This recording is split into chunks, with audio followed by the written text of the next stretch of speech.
찬송가 183장 빈들의 마른 풀같이 다 함께 찬양하겠습니다.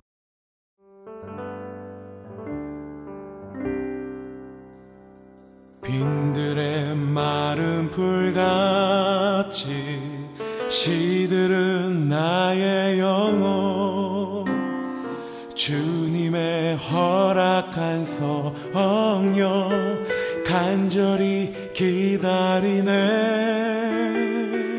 가물어 메마른 땅에 단비를 내리시듯 성령의 단비를 부어 새 생명 주옵소서. 반가운 빗소리 들려 산천이 춤을 추네. 봄비로 내리는 성령 내게도 주옵소서. 가물어 메마른 땅에 단비를 내리시듯 성령의 단비를 부어 새 생명 주옵소서. 우리 2절 다시 한번 합니다. 반가운 빗소리들 산천이 춤을 추네. 봄비로 내리는 성령 내게도 주옵소서. 가물어 메마른 땅에 단비를 내리시듯 성령의 단비를 부어 새 생명 주옵소서. 아멘. 철 따라 우로를 내려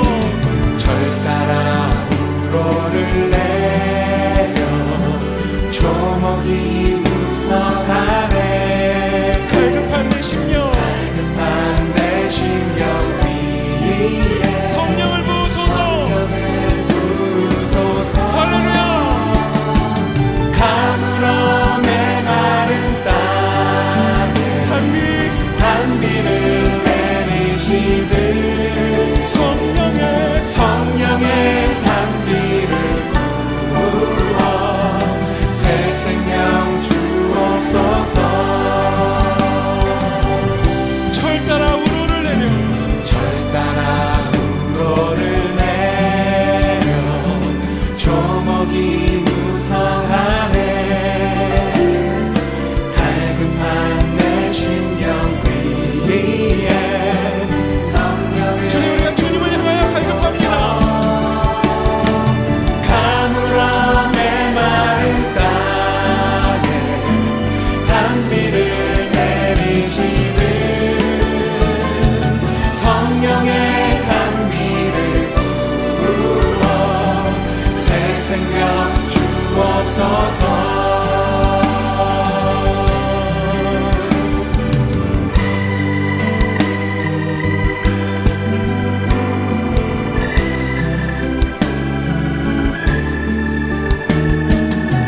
우리 주 성령을 향한 갈급함을 가지고 우리 함께 예배하고 노래합시다. 우리 높은 소리로 참되신 사랑의 어길 수 있사오랴. 오늘의 흡족한 은혜 주실 줄 믿습니다. 가물어 메마른 땅에 단비를 내리시듯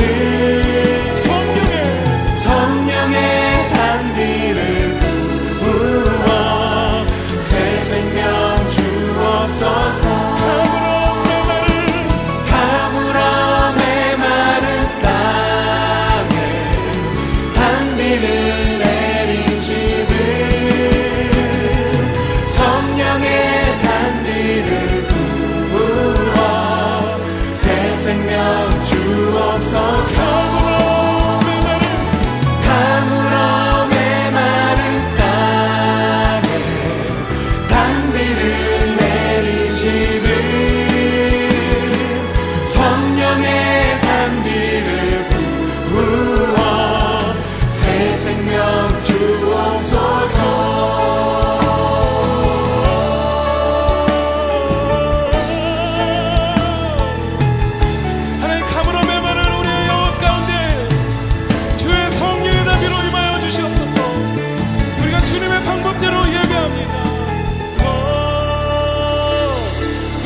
영광의 박수로 우리 예배 안에 우리의 심령 안에 임하실 그 주님을 바라보며 함께 높여드립시다. 할렐루야. 주님 찬양합니다.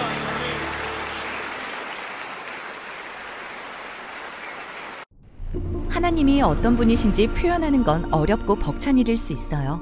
그러나 하나님의 신비에 대해 곰곰이 생각했던 성경 저자들은 그분의 성품을 항상 이렇게 표현했죠. 긍휼하고 은혜로우며 노하기를 더디하고 한결같은 사랑과 진실이 풍성한 분. 이번에는 하나님의 이 마지막 성품을 살펴볼게요. 이건 히브리어로 에메트라고 하고 진실 또는 진리로도 번역되는데요. 여러분이 아마 들어봤을 아멘이라는 말과 관련이 있습니다. 히브리어로 진실로 그렇다라는 표현이죠. 이렇듯 에메트가 진리 또는 옳은 생각이나 개념을 가리키는 건 에메트가 안정감이나 신뢰성과 관련이 있기 때문입니다. 모세가 이스라엘의 원수인 아말렉을 이기기 위해 장시간 손을 들고 있을 때 아론과 훌이 그를 돌에 앉히고 양손을 붙들어 에메트, 즉 안정시켰던 것처럼 말이죠. 에메트가 사람에게 사용될 땐 믿음직하고 안정된 신뢰할 만한 성품을 가리킵니다. 예를 들어 모세가 이스라엘의 지도자를 임명했을 때 그들은 에메트한 사람들, 즉 뇌물을 받거나 정의를 왜곡하지 않는 신뢰할 만한 인물이어야 했죠. 하나님이 에메트로 충만하시다는 말은 그분이 단지 진리를 말씀하시고 옹호하신다는 걸 넘어 참되시며 신뢰할 만한 분이라는 의미가 됩니다. 그래서 모세는 하나님을 반석이라고 부르죠. 참되시고 의로우시며 정직하신 분, 한결같으신 하나님의 성품을 신뢰한다는 말인데요. 그래서 히브리어로 신뢰한다는 말은 에메트의 동사형인 헤에민입니다. 믿다 또는 신앙을 갖다로 번역될 수도 있지만 가장 기본적인 의미는 신뢰할 만하다고 여기다 또는 신뢰하다입니다. 성경에서 처음으로 하나님을 신뢰할 만한 분으로 여긴 사람은 아브라함입니다. 하나님은 그와 그의 아내 사라가 큰 가족을 이루고 열방이 그들을 통해 하나님의 복을 받을 거라고 약속하세요. 하지만 아브라함과 사라는 나이가 아주 많은 데다 자녀를 가질 수도 없었죠. 그럼에도 불구하고 아브라함은 하나님을 헤에민합니다. 신실하신 하나님이 길을 내실 거라고 믿은 거예요. 그리고 하나님은 정말로 그들에게 에메트를 보이십니다. 그들의 후손이 4대 만에 이스라엘이라는 나라가 되게 하신 거죠. 그리고 하나님은 이스라엘을 진실한 신뢰의 관계로 초대하십니다. 하나님이 그들을 이집트에서 구해내실 때 그들은 하나님을 헤에민, 즉 믿고 의지합니다. 그러나 약속의 땅에 이르러 거인들이 지키는 거대한 성읍들을 본 이스라엘은 하나님의 에메트를 신뢰하는데 실패하고 말죠. 하지만 마침내 거인 앞에서도 하나님을 신뢰하는 한 사람, 다윗이 등장합니다. 그는 거인에게 외칩니다. 너는 칼과 창으로 나오지만 나는 이스라엘의 하나님의 이름으로 나간다. 하나님을 한결같이 의뢰한 다윗에 대해 성경은 그가 하나님 앞에서 에메트로 행했다고 기록합니다. 다윗은 하나님을 신뢰했고 자신도 하나님께 신실했는데요. 이게 바로 하나님이 다윗의 자손에서 신실한 왕이 일어나 그의 나라가 영원히 견고할 것, 즉 에메트할 것이라고 약속하신 이유죠. 장차 이 신실한 왕은 영원한 신뢰와 안정의 원천이 될 것입니다. 그러나 그 왕국이 무너지고 고향과 왕을 잃은 이스라엘은 하나님께 부르짖습니다. 주님의 에메트를 두고 다윗과 맹세하신 그 한결같은 사랑은 어디에 있습니까? 하나님이 아브라함과 다윗에게 하신 약속을 저버리셨다는 비난이었죠. 하나님은 여전히 신뢰할 만한가요? 정말로 신실하신가요? 신약의 첫 문장이 바로 이 질문의 답입니다. 이는 예수 그리스도 아브라함과 다윗의 자손의 계보라. 다시 말해 예수님을 통해 하나님은 그 약속을 이루신 겁니다. 또 바울은 예수님이 하나님의 진실하심을 드러내기 위해 오셨다고 말합니다. 예수님은 신실하신 왕이며 그의 나라는 영원히 견고할 것입니다. 그분이 하나님을 신뢰하도록 열방을 초청하고 계십니다. 하지만 누군가를 신뢰하는 데는 위험이 따릅니다. 정말 에메트한지 어떻게 알 수 있겠어요? 하지만 성경 이야기 속의 하나님은 언제나 신실하셨고 예수님을 통해 그분의 약속을 성취하셨습니다. 그러므로 우리도 인생의 문제 앞에서 기꺼이 그 위험을 감수하고 아브라함과 다윗 같은 하나님의 사람들처럼 진실이 풍성하신 하나님을 신뢰할 수 있는 것입니다. 찬송가 141장 웬말인가 날 위하여 다 함께 찬양하겠습니다.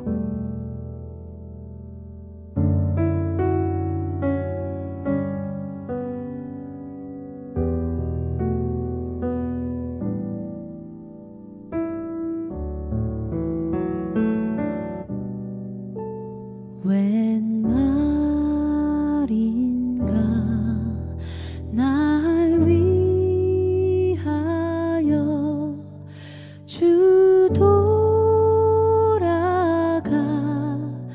돌아가셨나. 이 벌레가 든 날 위해 근혜 받으셨나.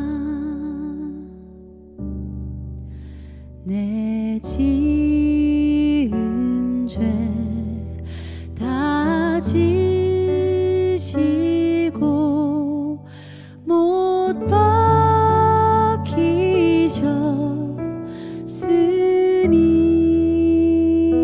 박히셨으니 웬일인가 웬 은혜인가 그 사랑 크셔라.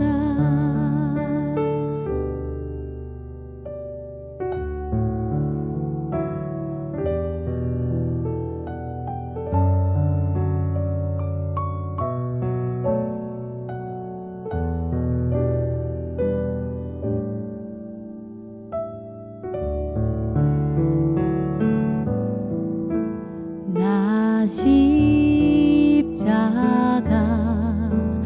대할 때에 그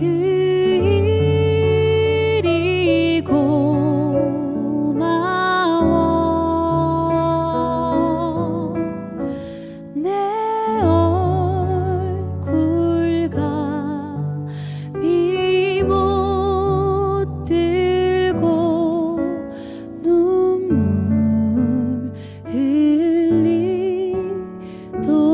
흘리도다. 늘 울어도 눈물로써 못 갚을 줄 알아.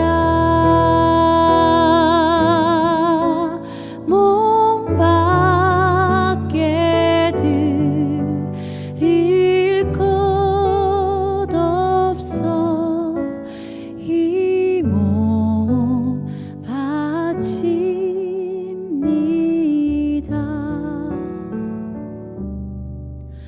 몸 밖에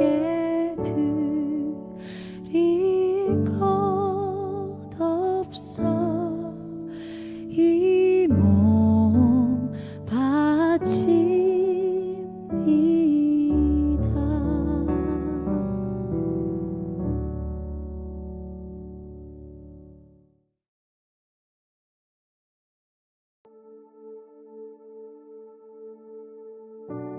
오늘은 창세기 33장을 통해 야곱이 세겜에 정착하는 과정을 살펴보겠습니다.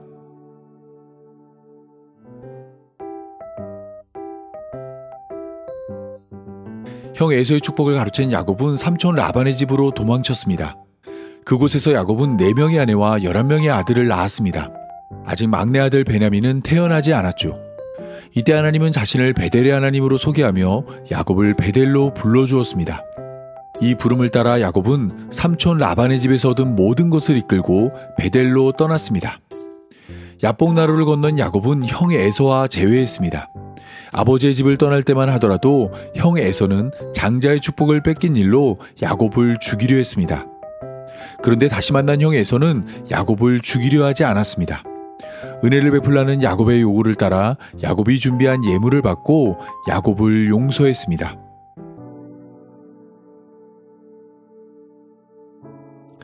야곱을 용서한 형 에서는 야곱과 함께 머물기 원했습니다.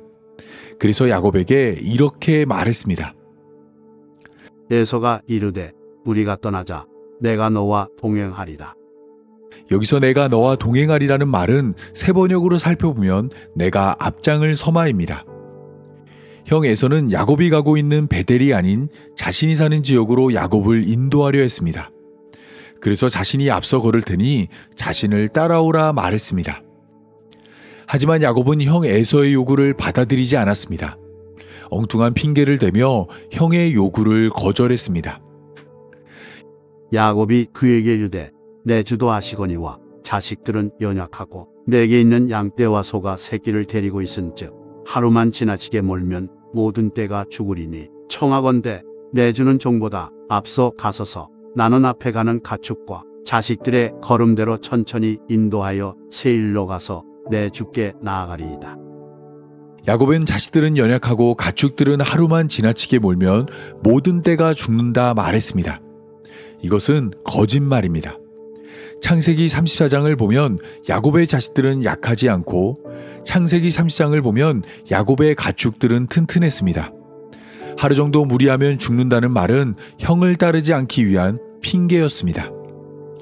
야곱은 형 에서에게 먼저 집으로 돌아가면 자신은 천천히 형이 사는 세일로 가겠다 말했습니다. 세일은 사해 남방의 산악지대 땅으로 아버지의 집을 떠난 형 에서는 세일에 정착했습니다. 그리고 400명을 거느리는 자가 되었고 그의 후손들은 그곳에 에돔이란 나라를 세웠습니다. 야곱의 거절에 형 에서는 내가 내 종 몇 사람을 내게 머물게 하리라 말하였습니다.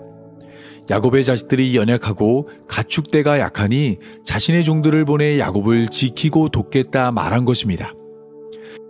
에서가 이르되 내가 내 종 몇 사람을 내게 머물게 하리라. 야곱이 이르되 어찌하여 그리하리이까.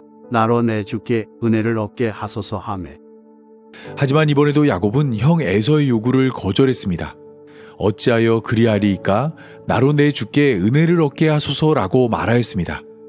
굳이 그럴 필요 없고 용서받은 것만으로도 족하다 말한 것입니다. 야곱이 형 에서와 함께하지 않은 이유는 세 가지 측면으로 생각해 볼 수 있습니다. 첫째는 야곱이 형 에서의 용서를 믿지 못한 것입니다. 야곱은 형의 은혜를 구했지만 그 은혜를 믿지 못해 형과 함께하는 것을 원치 않았다고 생각해 볼 수 있습니다. 둘째는 하나님이 야곱을 베델로 불러주었다는 것입니다. 야곱은 하나님의 부름을 받아 베델로 가야 합니다. 때문에 야곱은 형과 함께하는 것을 원치 않았다 생각해 볼 수 있습니다. 셋째는 에서의 후손이었던 에돔이 출애굽한 이스라엘 백성들을 돕지 않았다는 것입니다. 출애굽 과정을 살펴보면 에돔 왕은 출애굽한 이스라엘 백성들이 그의 영토로 지나감을 용납하지 않았습니다.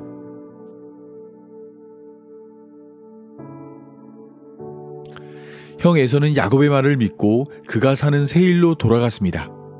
이때 야곱은 형이 떠난 방향과 반대 방향으로 이동하여 그곳에 자기를 위하여 집을 짓고 그의 가축을 위하여 우릿간을 지은 후 그 땅의 이름을 숫곳으로 이름하였습니다.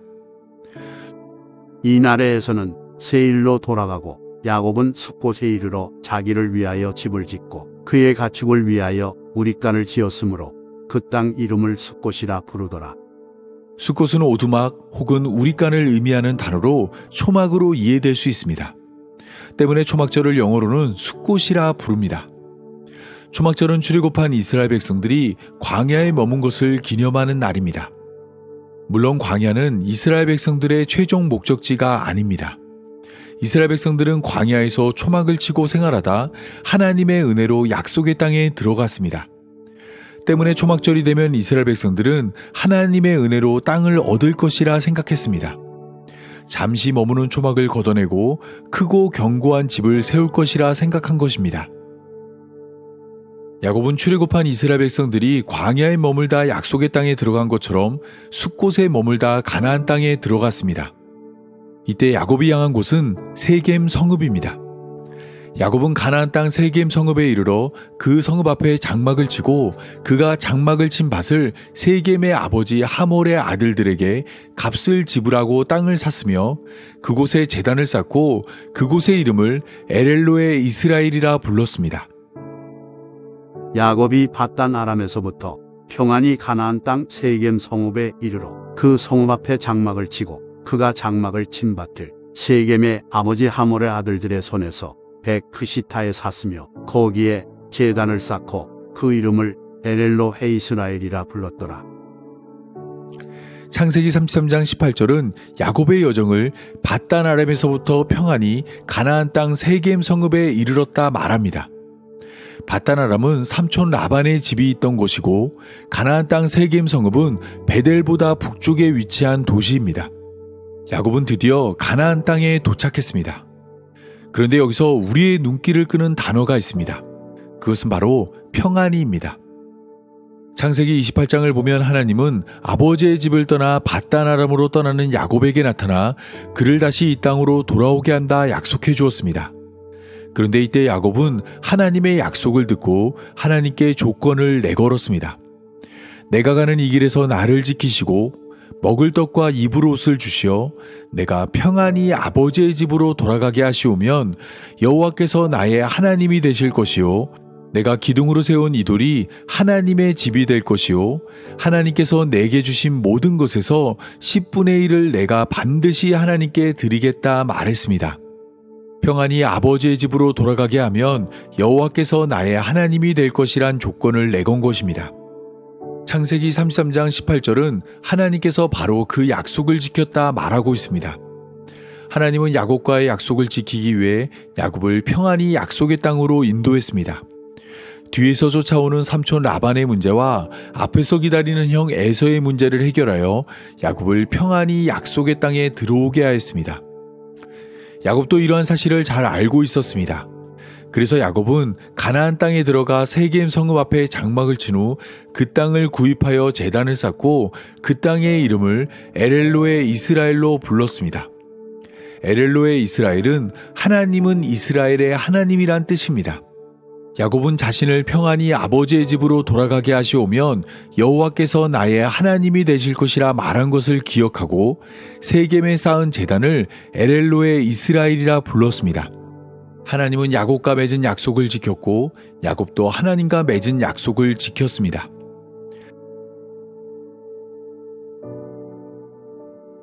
하지만 여기서 우리는 다시 한번 야곱의 이름 뜻을 기억해야 합니다. 야곱의 이름 뜻은 사기꾼입니다. 야곱은 이번에도 사기를 치고 있습니다. 어머니 리브가와 함께 아버지 이삭을 속인 것을 시작으로 세일로 가겠다고 형을 속인 것처럼 이번에는 하나님도 속이려 합니다. 얼마나 감쪽 같은지 창세기를 읽는 많은 성도들도 야곱의 사기에 넘어가 야곱을 하나님과 약속을 지킨 진실하고 신실한 사람으로 생각하고 있습니다. 창세기 28장 15절을 보면 하나님은 삼촌 라반의 집으로 떠나는 야곱에게 나타나 내가 어디로 가든지 너를 지키며 너를 이끌어 이 땅으로 돌아오게 한다 약속해 주었습니다. 여기서 말하는 이 땅은 베델입니다. 베델은 하나님의 집이라는 뜻으로 하나님은 야곱을 하나님의 집으로 인도하겠다 약속하였습니다. 그리고 창세기 31장 13절을 보면 하나님은 그 약속을 지키기 위해 삼촌 라반의 집에 머물던 야곱에게 나타나 나는 베델의 하나님이라 내가 거기서 기둥에 기름을 붓고 거기서 내게 서원하였으니 지금 일어나 이곳을 떠나서 내 출생지로 돌아가라 명령하였습니다. 여기서 말하는 야곱의 출생지는 가나안 땅이고 야곱을 부른 장소는 베델입니다. 하나님은 야곱을 베델로 불렀고 자신을 베델의 하나님으로 소개했습니다. 따라서 야곱이 가야 할 곳은 베델입니다. 야곱은 가나안 땅에 들어간 후 베델로 떠나야 했습니다. 그런데 야곱은 숲곳을 떠나 가나안 땅에 들어간 후 베델이 아닌 세겜에 머물렀습니다. 세겜에서 베델까지의 거리는 48km입니다. 하루나 이틀만 더 가면 하나님이 부른 장소에 도착할 수 있습니다. 하지만 야곱은 베델이 아닌 세겜에 머물렀습니다. 돌베개를 베고 잠을 청해야 할 만큼 척박한 베델보다 많은 사람들이 모여 사는 세겜이 살기 좋은 땅으로 보였기 때문입니다. 세겜에 정착한 야곱은 그곳에 제단을 쌓았습니다. 창세기 28장 22절에 의하면 야곱은 베델에 자신이 기둥으로 세운 돌로 하나님의 집을 지어야 합니다. 하나님이 평안히 약속의 땅으로 인도하면 하나님의 집을 짓겠다 말해놓고 평안히 약속의 땅에 들어온 후 그곳에 제단만 쌓았습니다. 또한 창세기 31장 13절에서 하나님은 스스로를 베델의 하나님이라 소개했지만 야곱은 하나님을 엘엘로의 이스라엘로 불렀습니다. 하나님이 원하는 장소는 베델이고 그곳에서 하나님은 창세기 35장 7절의 고백처럼 엘베델 곧 베델의 하나님으로 불리기 원했지만 야곱은 자신이 원하는 세겜에서 하나님을 자신이 원하는 대로 엘엘로의 이스라엘로 이름하여 불렀습니다. 하나님이 원하는 대로 하나님을 섬긴 것이 아니라 자신이 원하는 대로 하나님을 섬긴 것입니다. 이러한 야곱의 모습에 많은 사람들이 속아 넘어간 이유는 은혜 때문입니다. 우리말 성경으로 창세기 32장부터 창세기 33장을 살펴보면 은혜라는 단어는 무려 8번 등장합니다.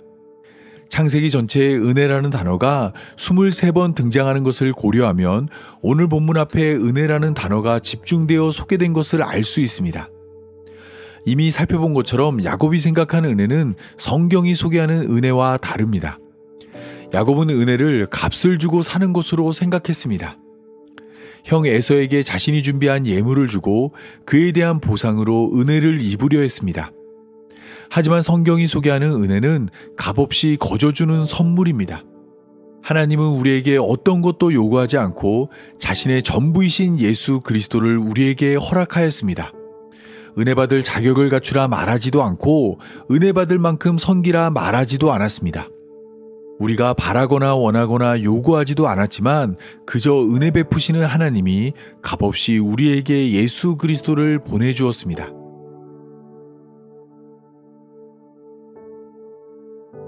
야곱의 결정은 참으로 어리석습니다. 하나님은 야곱과 약속한 모든 것을 지켜 행했지만 야곱은 하나님과 맺은 약속을 지키지 않았습니다. 어머니 뱃속에서부터 야곱을 선택했고 아버지의 집을 떠날 때도 야곱을 찾아왔으며 삼촌 라반의 집에서 야곱을 불러주었고 삼촌 라반과 형 에서의 위협으로부터 야곱을 지켜주었지만 여전히 야곱은 하나님께 순종하지 않았습니다. 하나님의 이름을 외치며 하나님의 은혜를 구하고 그 은혜를 입었다 말했지만 야곱은 하나님과 및 사람과 겨루어 이긴 이스라엘이었습니다. 죄를 향한 야곱의 열정은 하나님을 이겼고 믿음 없는 야곱의 삶은 하나님 곁을 맴돌지만 하나님 안에 거하지는 않았습니다. 이러한 모습은 출애굽한 이스라엘의 모습에서도 나타납니다. 하나님은 이스라엘과 맺은 약속을 지켜 그들을 애굽에서 건져냈지만 이스라엘은 하나님의 뜻을 따르지 않았습니다. 목이 마르면 물을 주고 배가 고프면 만나를 주며 만나가 지겹다고 말할 때는 메추라기로 이스라엘 백성들을 먹였지만 이스라엘 백성들은 하나님을 원망했습니다. 길을 잃은 이스라엘 백성들을 낮에는 구름 기둥으로 밤에는 불 기둥으로 인도했지만 이스라엘 백성들은 하나님의 뜻 안에 머물지 않았습니다. 철석같이 다짐하여 여호와께서 명령하신 대로 우리가 행하겠다 말했지만 이스라엘은 하나님과 및 사랑과 겨루어 이긴 이스라엘입니다. 죄를 향한 이스라엘의 열정은 하나님을 이겼고 믿음 없는 이스라엘의 삶은 하나님 곁을 맴돌지만 하나님 안에 거하지 않았습니다.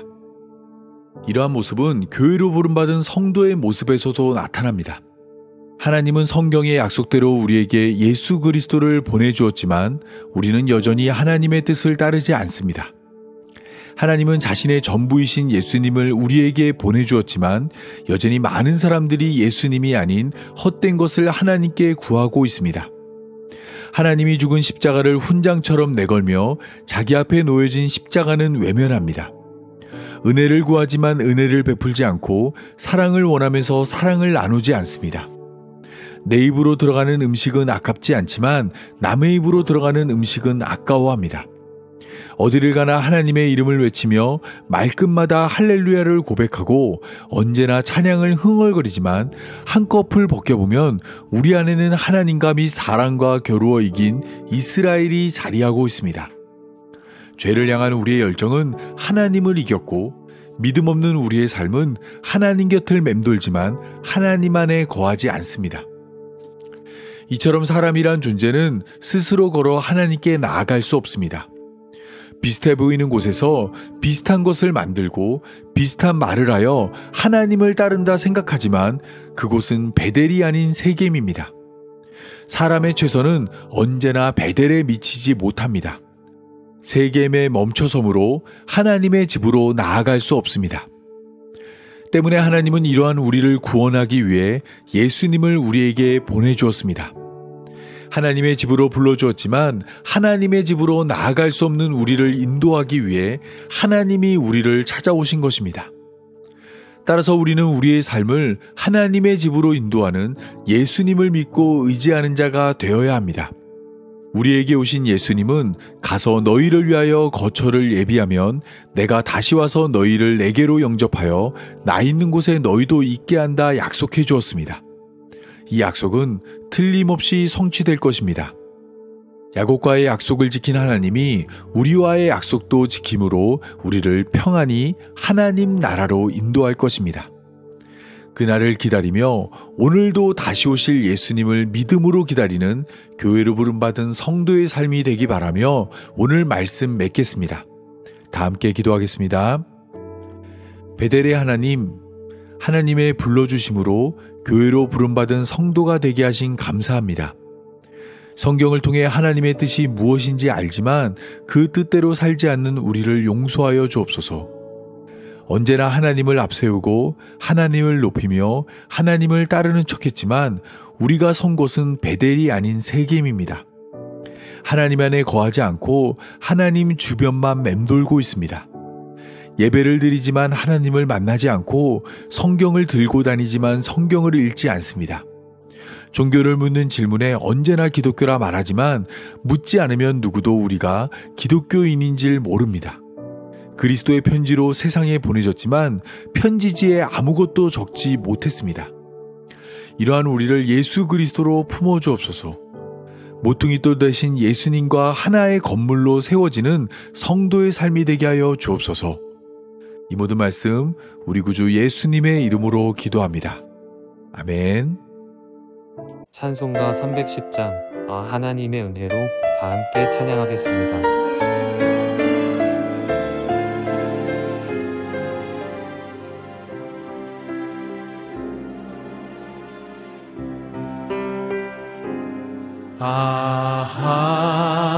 하나님의 은혜로 있을 데 없는 자 왜 구속하여 주는지 난 알 수 없도다. 왜 내게 굳센 믿음과 또 복음 주셔서 내 맘이 항상 편한지 난 알 수 없도다. 내가 믿고 또 의지함은 내 모든 형편 잘 아는 주님 늘 돌보아주실 것을 나는 확실히 아네. 왜 내게 성령 주셔서 내 마음을 감동해 주 예수 믿게 하는지 난 알 수 없도록. 우리 높은 소리로 합니다.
오늘의 예배를 마치겠습니다.